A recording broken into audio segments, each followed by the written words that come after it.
Alright, this is a video about a project. This crate. This is normally a single color milk crate, let's just say. But I wanted it to be obviously 3 different colors. So I printed the top in blue, the bottom in red, and then the center, of course, in white. But the tricky part for filament deposition modeling, FDM printing, is that printing items that have an upward direction, an angle that's going upward, is a little more difficult for a 3D printer, FDM printer, and it tends to kind of make it rough. It will do it, but I wanted a finished product that was cleaner than what it is now.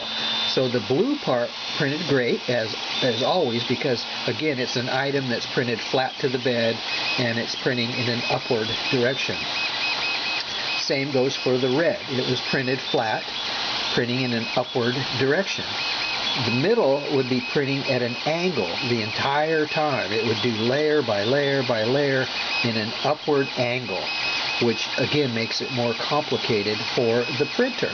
Now, instead of changing the printer and modifying or adding a bunch of crap to make it print in an upward direction like that, I wanted it to make it simpler for the printer. So what I did is I took the center white portion right here, and I'm printing it in 4 separate parts.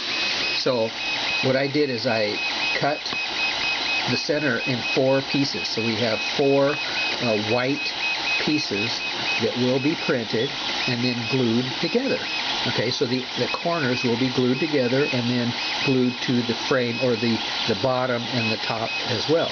So that way I have a much cleaner white portion, a little bit different angle to print it, because again I don't want the printer struggling to complete a project that can normally be printed as you see it now. So right now currently we have about a minute left on this, and this is one of 4 walls to the center of the crate itself. Again, it did print, but again, it's more complicated or more challenging for the printer, and I wanted to avoid that and also get a much cleaner result. So basically, let's look at the controller here. It's a non-heated bed as usual. 205 is on the nozzle, and it's almost complete. And as soon as the print head moves away, we'll zoom in on it. But this is how I want the result. I wanted it to print nice, and it doesn't really matter if all 4 pieces are on the bed at the same time, or if the whole piece, the whole thing, all the way around, because they still has to push out filament either way you look at it.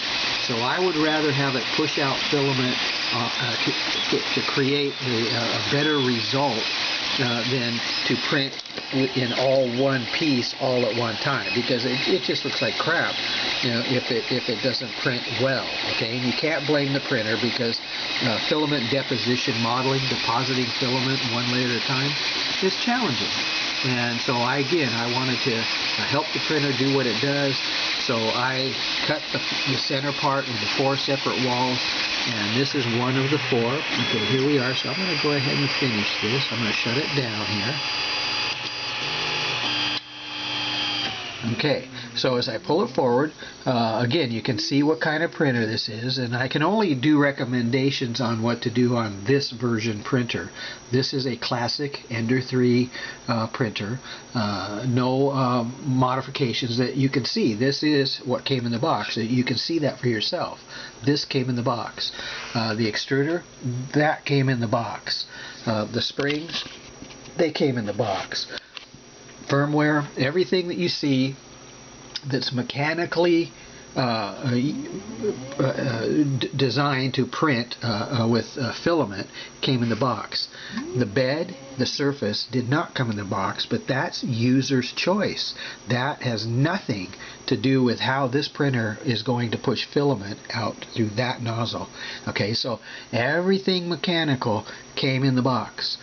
The bed did not, but it doesn't matter. That's user's preference.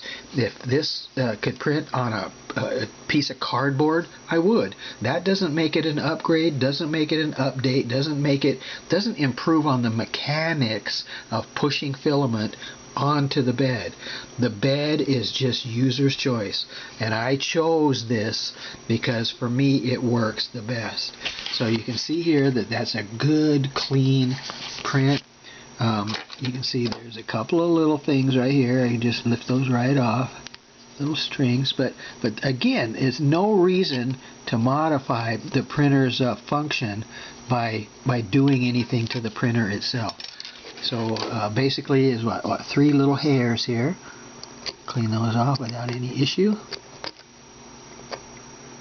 Okay, so there we go. So basically this is clean. That's what I want. So I'm going to be doing 3 more of these. As you see, it's smooth. It's not rickety like it would be if it was printing in an upward format going straight up. It makes it a little rough. So anyway, this is an improvement. This is what I want. So I'm going to print 3 more of these, glue the corners together, glue the bottoms to the appropriate piece, you know, bottom and top, and it's done. That's all I want. At the end of the day, how I got there is basically just a routine that I use all the time, and so basically this would be considered the top right here. This is where the handle is, and you can see that for yourself. So anyway, so basically probably tomorrow, whenever I feel like it.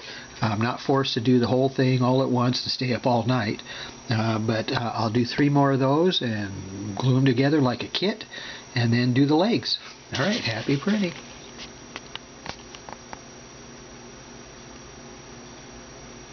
Oh, by the way, E-steps, because I'm still using the original plastic extruder, is factory set at 93. Still at 93, because it works. A non-heated bed, because it works. Original firmware, because it works. So there you go. Springs are original. So nothing to hide, nothing to show that it's been modified, just not required. No electronic gizmo here, because this is what I use right here, as always. Old school tramming tool. Alright, happy printing.